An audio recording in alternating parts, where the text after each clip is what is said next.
Mark Rogers TV talking national championship game first and foremost, but the handicapping world in general with Steve Merrill. You can join him on Pro Sports Info. That's prosportsinfo.com. Steve, thanks for joining us this afternoon. Hey, Mark, great to be here. Yeah, this should be a fun conversation. It's an intriguing thing for me, for somebody who loves sports and then loves to gain an angle on things and sees if there's a way to beat the big money in Vegas and beat the people that really know what's going on. And there's a reason why they've got the big hotels and make all the money. So you're a guy that really digs into this, and it's your profession. So let's start with the national championship game. That's what people want to hear about, with it just being hours away. So Bama's still generally a 4-point favorite in this one. Yeah, the line move's been interesting on this game. You know, when the games ended last Monday, a week ago, Alabama initially came out as about a 4.5-point favorite. And what's interesting about that, before the games were played, they had advanced lines for all the possible matchups. And the odds makers basically said the winner of the Alabama-Clemson game was going to be a 3-point favorite over the Georgia-Oklahoma winner, really regardless of who won any of the games. So the fact that game was close, Alabama dominated, the line came out 4.5, which is higher than it would have been, you know, hours earlier. It came down all week to as low as 3.5, but now on game day on Monday, it's starting to rise back up, and we're seeing a lot of 4s out there now. Saw some 4.5s earlier, came back down for a while. Looks like the public is pretty split, about a 50-50 split on the side in this game. The total, though, it looks like the public's going to be on the over, as they normally are in big games. The early money this week, the sharp money came in on the under. It went from 46.5 down to 44.5. It's now back up to 45.5, and I'm starting to see some 46 pops as of Monday evening. So looks like the public's pushing the total back up. They're also pushing Bama up a bit, although I think that might fluctuate still.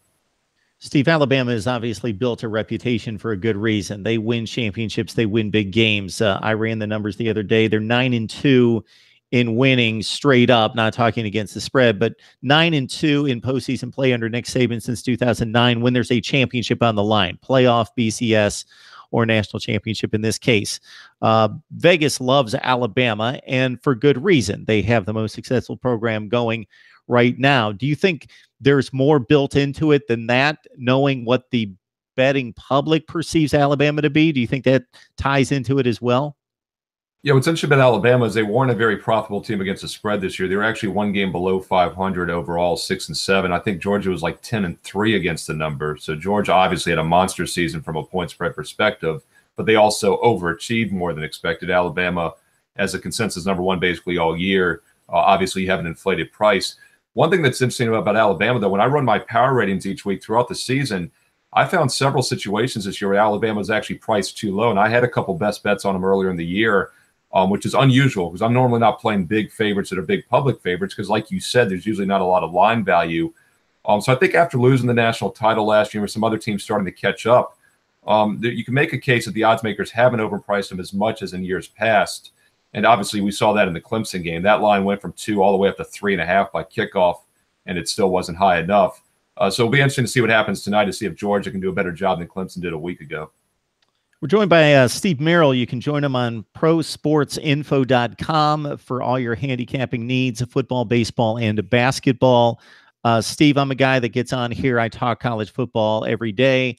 The prediction angle is just one thing that I do. I don't take it seriously. I urge people not to take my picks and take them to the bank. I just do it for fun. I pick the game straight up. I pick against the spread. The one thing that I hate to do, and I encourage people, especially not to listen to me if the line is huge, because this is what I've found, and this is kind of the theory, and you can let me know if it's flawed or not. Once that point spread gets to 25 to 30 points, something in that range, I don't have a real good feel for what that game's going to look like in the fourth quarter. So Ohio State could be much better than Rutgers. They could be a 35-point favorite. They could be winning 42-3 entering the fourth quarter and could name the score. But I don't know who's going to be on the field. I don't know what the play calling is going to be from the coaches. Are they going to put the throttle down and really just annihilate this other team? Are they going to pull back, play cruise control? And plus, I don't know how hard the players are playing on the field. So I tend to back up, and I haven't exactly run the numbers. I've looked at particular weeks, and I seem to do poorly once the game is perceived and usually turns out to be a very non-competitive game. That's my thought. Yeah, I think those games are difficult to handicap. And in general, not a lot of times I'm involved in these games with 5, 6 touchdown spreads. I do remember one game early in week 1 this year. I actually had Penn State in that situation as the best bet for my clients, and they won, I believe it was like 50-0. So motivation's the key. So what I want to see in a situation like that is kind of a team like Penn State early in the year that had the motivation to go out there and make a statement. One thing also with the current playoff format you have to keep in mind is sometimes these teams feel like when they're on the bubble, they need to run the score up. That's something else you can look for later in the season. Also recruiting, Michigan State obviously is never a huge spread because they're competitive teams, but those in-state rivalries, sometimes they want to smack it to the other team just for recruiting reasons. So there's a lot of angles to look at, but the bottom line is when you're playing a big favorite, you need to have the motivation to want to win big. And Alabama's in that situation a lot during the regular season. And sometimes if they're coming off a poor effort, a game that jumps out is actually that Vanderbilt game earlier this year. They were about a 19-point road favorite, which seems like a lot, but historically that wasn't much against Bama. They went over 50 points. That was a statement game for Bama, kind of like we saw last week against Clemson in a more competitively priced game. But when these Class A teams want to show up and play, that's the time you want to lay the big number with them. Steve, as you well know, next to Bama, it seems as though Ohio State gets a lot of love from Vegas and a lot of respect. Even after they lost to Oklahoma, I remember seeing odds for winning the national championship, and they had barely moved for Ohio State. There's a lot of respect given there. There was a 3-week stretch there, and you'll remember this well, where I just, for the first 2 weeks, I thought I was a genius because Ohio State was playing Iowa. Well, I'm trying to get these games in order. I think the Penn State game came first. So Penn State gets a full touchdown against Ohio State. And I'm thinking, well, I think the Buckeyes are going to win. But man, a 7-point spread, and I wouldn't be surprised. It's only 7, so it could be a very tight game. It could be a 3-point game, and Ohio State scores a late touchdown. They win by 10. You still lose. But if those two teams play 100 times, I'm thinking there's no way Ohio State beats them by more than 7 on a consistent basis. So I thought Penn State plus the 7, and that's turned out to be a smart pick. Then they go to Iowa City the next week, and I'm thinking, this is crazy. 20 points. Of course, Ohio State's going to win the game, but they're only going to win this. They're going to scratch out a win. This is a tough place to play. They're given this 20 points. And so I think I'm really smart because I nailed those two. Then the next week, they come home to Michigan State. Very good team. Top 15 team in the country. Finished 10-3. 17-point spread. I thought that was insane. I thought, are you kidding me? Michigan State in 17, I'll take it. And then Ohio State obliterates them by 45. Yeah, one thing you want to see in those games too is an explosive offense, because keep in mind it's really hard to cover 30-point spreads, or 40-point spreads when a team runs the ball like Wisconsin all the time, for example, and plays good defense. So you also want to see an explosive offense, and Ohio State had that this season, so they're able to put points up big. And sometimes they can't help but win by margin when that happens. It's interesting you mentioned Ohio State because I run several sets of power ratings, and many of them have Ohio State as number 2 behind Alabama this year in my power ratings. And a lot of people thought Ohio State should have been in and Bama shouldn't have been. But if you really look at who the 2 best teams in the country were, they might have been both of those squads. It's a shame that we don't have, I'll get on my soapbox, but an 8-team playoff I've always thought is ideal because the number 5 team every year really has a good argument. The number 9 team seldom does, and it would only be one extra round of games. I think it makes a lot of sense. Steve, you need to be answering comments on my YouTube channel. that's I'm defending an 18 playoff all the time for about 17 different reasons, but the one simple one I'll mention here is we've got 5 conferences. If we want representation from all 5 conferences, undefeated Central Florida, they weren't one of the best 5 teams, but they should have been in the mix, just going undefeated and showing they could compete. No question about that. So, Steve, how long have you been doing this? Well, now it's 22 years because I started in 1996, and this is actually my 22nd football season. So we can say a solid 22. I've been saying 21 all year because lucky 21. I kind of like that number, but yeah, I guess it's officially 22 years now that we're in 2018. So, Steve, this might be some flawed thinking again from me, but back in 1996, barely anyone was on the internet, and there was limited information for the general public. I would think Vegas had roughly the same information. The metrics weren't built out as elaborate as they are now for football or any of the sports, but they had access to all that data. I would think that the betting public would be improving as they gain access to information that was once for just certain corners of the population. No question. The handicapping techniques I've used the last 22 years have definitely had to adjust a bit. When I started in the early 1990s and in the mid 1990s as a full-time professional, it was more about getting the information. But then once the internet boom came in the late 90s, and now obviously today information is readily available. It's the same thing with the financial markets. Everybody has the information. It's what you do with the information now. And there again, we're talking about a lot of these theories about big favorites, for example. You know, we all know who's playing. We all know the statistics. We know what the numbers should be. It's about figuring out which teams are going to show up and, you know, where that angle might be. So a lot more situational handicapping, a lot more emotional angles. And keep in mind, the bottom line, college basketball and college football, we're talking about 19, 20-year-old kids here. And it's hard for them to have their A game each and every week. And that's why letdowns occur. And that's why flat spots occur. And that's what you look at. And you also don't have to play every game. You know, the odds makers have to put a number up on all 50 college football games each Saturday. You only have to find 3 or 4 spots where they make a mistake. And that's the one edge you can get as a bettor over the sports book. And that's what I preach to my clients. All right, we're joined by Steve Merrill. You can join him on Pro Sports Info. That's prosportsinfo.com. He handicaps football, baseball, and basketball. Of course, we've got the national championship game coming up tonight. Steve, we talked about it before we hit the record button, and that's about the bowl games.